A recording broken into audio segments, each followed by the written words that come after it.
कर्क राशि से हटने वाला है शनि ढैया का साया। कर्क राशि के खत्म हुए संकट के दिन जाने शनि के जाते ही कैसी रहेगी आपकी जिंदगी। मेरे YouTube पेज एस्ट्रो नरेश पर आपका स्वागत है। नमस्कार, मैं हूं नरेश कुमार। सबसे पहले उन दर्शकों का धन्यवाद जिन्होंने पेज को सब्सक्राइब किया है, पेज के वीडियोस को शेयर कर रहे हैं, लाइक कर रहे हैं और कमेंट बॉक्स में हमें अपनी राय भी लगातार भेज रहे हैं। दोस्तों, आज के वीडियो में बात करेंगे कर्क राशि की। कर्क राशि के ऊपर शनि की ढैया चल रही है। ये ढैया शुरू हुई थी 29 अप्रैल 2022 को और खैर ये लंबी हो गई है। नॉर्मली शनि जो है वो 2.5 साल यानी कि 30 महीने एक राशि में रहते हैं। यहाँ पर ये अवधि थोड़ी सी लंबी हो गई है और शनि अभी यहाँ पर गोचर करेंगे आपकी कुंडली में 29 मार्च 2025 को जो है वो 5वें भाव में, यानी कि ढैया खत्म हो जाएगी और ढैया खत्म होने से आपको बहुत बड़ी राहत मिलने वाली है। कर्क राशि के जातकों के लिए शनि वैसे भी अच्छे नहीं होते, क्योंकि कर्क राशि की जो जातक हैं उनके लिए शनि की जो मकर राशि है वो आती है 7वें भाव में और जो कुंभ राशि है वो आती है 8वें भाव में। तो कर्क राशि चूंकि चंद्रमा की राशि है और शनि और चंद्रमा आपस में मित्र भाव नहीं रखते, इसलिए नॉर्मल तौर के ऊपर जब शनि की महादशा या अंतर्दशा आती है तो कर्क राशि के जातकों को उसके अच्छे फल नहीं मिलते, क्योंकि 7वां स्थान जो होता है वो मारक स्थान होता है, 8म आयु का भाव होता है। शनि जब अंतर्दशा में आते हैं तो इन दोनों के फल करने शुरू कर देते हैं और शनि प्रबल दर्जे के मारक होते हैं। इसलिए जब जब शनि की स्थिति खराब होती है कुंडली में, जैसे कर्क राशि के लिए अब 8म में गोचर कर रहे हैं, तो वहां पर जो है वो स्थिति थोड़ी सी ज्यादा परेशान करने वाली हो जाती है। कर्क राशि वैसे भी ऐसी राशि है जो चंद्रमा की राशि है। इमोशनल ज्यादा जल्दी हो जाते हैं, टूट ज्यादा जल्दी जाते हैं, रिएक्ट ज्यादा जल्दी कर देते हैं। जब ऐसी स्थिति आती है तो नॉर्मली परेशान जल्दी हो जाते हैं। अब पिछले 2.5 साल में क्या हुआ है, जो इस समय कुंडली आपकी जो कुंडली नजर आ रही है यहाँ पर आपके चार्ट में, 8म में गोचर है। शनि की तीसरी दृष्टि जा रही है आपके कर्म भाव के ऊपर, यानी कि 10म भाव।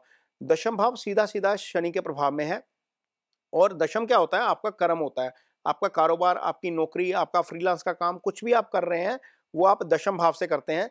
तो यहाँ पर जब शनि की दृष्टि है तो चीजें यहाँ पर स्लो हो जाती हैं। अब जब स्लो हो जाती हैं, शनि का क्योंकि काम है वो जो है वो किसी भी काम को मंद गति से करवाते हैं, तो कुछ लोगों के इस अवधि के दौरान जो कारोबार है उसमें बहुत ज्यादा वृद्धि नहीं हुई। पेशेंस टेस्ट करने का शनि काम करते हैं। कुछ लोगों को अपनी नौकरी में तरक्की प्रॉपर नहीं मिल पाई, जिस तरीके से वो काम कर रहे थे, जिस स्पीड से वो काम कर रहे थे उसमें वो नहीं हो पाया और इस कारण थोड़ी सी उन्हें काम के मामले में बहुत ज्यादा दिक्कत हुई है। और शनि जब 8म में बैठे हैं तो निश्चित तौर पर 7वीं दृष्टि धन भाव के ऊपर जा रही है। जब आपका कर्म प्रभावित हो रहा है, कारोबार प्रभावित हो रहा है, तो यहाँ पर धन में भी थोड़ी सी दिक्कत आई है।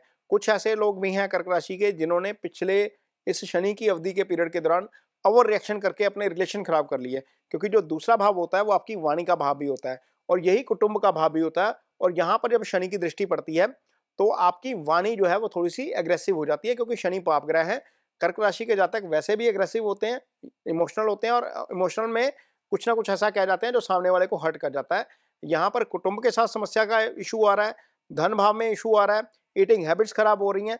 तो ये सारी चीजें जो है वो अब थोड़ी सी उनसे आपको राहत मिलने वाली है। यहाँ पर शनि बैठे हैं, 5म दृष्टि 10म दृष्टि 5म भाव के ऊपर आ रही है और यहाँ पर जो शनि का प्रभाव है, 5म आपके संतान का भाव होता है।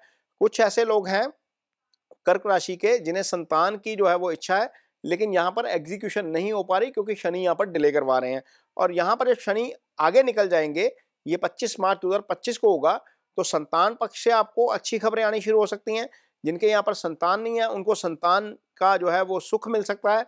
धन की जो हानि हो रही है, जहाँ पर जो धन खराब हो रहा है वो धन की हानि थोड़ी सी रुकेगी। इसके अलावा शनि आपके कारोबार के स्थान को प्रभावित कर रहे हैं, वो कारोबार जो है वो आपका आगे चलता हुआ नजर आएगा। नौकरी में आपको प्रमोशन होती हुई नजर आएगी। बहुत सारी चीजें हैं जो शनि की ढैया के कारण रुक जाती हैं या आपको उसका उस तरीके से रिजल्ट नहीं मिल पाता जिस तरीके से आप अपनी तैयारी कर रहे होते हैं, उसकी उम्मीद कर रहे होते हैं, वो नहीं हो पाता। तो शनि के इस प्रभाव से आपको डेफिनेटली 29 मार्च 2025 के बाद मुक्ति मिलेगी और आप जो है वो काफी बेटर वे में आगे जो है वो काम करेंगे लाइफ में। ये आपको जो है वो शनि जब आगे राशि परिवर्तन करेंगे, आगे सिंह राशि में आगे मीन राशि में चले जाएंगे, उससे आपको काफी फायदा होगा। तो ये शनि का प्रभाव जो कर्क राशि के ऊपर चल रहा है उनके लिए है ये वीडियो। यदि आपकी कुंडली में शनि की स्थिति खराब है यानी कि शनि अष्टम भाव में है, शनि 12वें भाव में है, शनि राहु केतु एक्सिस में है, मंगल के साथ है, मंगल से षटाष्टक में है, सूर्य के साथ है, पीड़ित हैं या अस्त हैं, तो आपको शनि के डेफिनेटली कुछ ना कुछ रेमेडीज जरूर करनी चाहिए। शनि की सबसे पहली रेमेडीज तो यह है कि आप शनि जो है वो मंत्रास हैं उसके जप करें। शनि का मंत्र होता है ओम शन शनिश्चराय नमः, ये बीज मंत्र है। इसको डेली एक माला जप कर सकते हैं। ज़्यादा से ज़्यादा जितना करेंगे उतना ज़्यादा आपको उसका अच्छा रिजल्ट मिलता है। शास्त्र कहता है अधिकाय अधिकम फलम, यानी कि जितना आप करते हैं उतना ज़्यादा आपको उसका नतीजा मिलता है। यदि आपके अंडर कोई काम करता है, यानी कि आप ऑफिस में सीनियर हैं या आप फैक्ट्री ओनर हैं या बिजनेस ओनर हैं, जितने भी लोग आपके अंडर काम करते हैं वो सारे सैटर्न को रिप्रेजेंट करते हैं, क्योंकि शनि मासिस के ग्रह हैं। मासिस के साथ आपका जो डीलिंग है वो अच्छा हो तो आपको शनि के डेफिनेटली अच्छे रिजल्ट देखने को मिलते हैं। बहुत सारे मेरे ऐसे क्लाइंट आते हैं जिनकी बहुत सारी फैक्ट्रीज हैं, बहुत परेशान हैं, पता लगता है कि वो अपने लेबर के साथ मिसबिहेव कर रहे हैं, किसी को फिजिकली जो है वो असॉल्ट भी कर जाते हैं, उससे उनको शनि के खराब रिजल्ट मिलने शुरू हो जाते हैं। तो ऐसा मत करिए, सारे भगवान के लिए समान होते हैं। शनि खासतौर पर मासिस के कारक है, तो मासिस के साथ रिस्पेक्टफुली पेश आइए। ये शनि का जो मंत्रास है वो मैंने आपको बताया।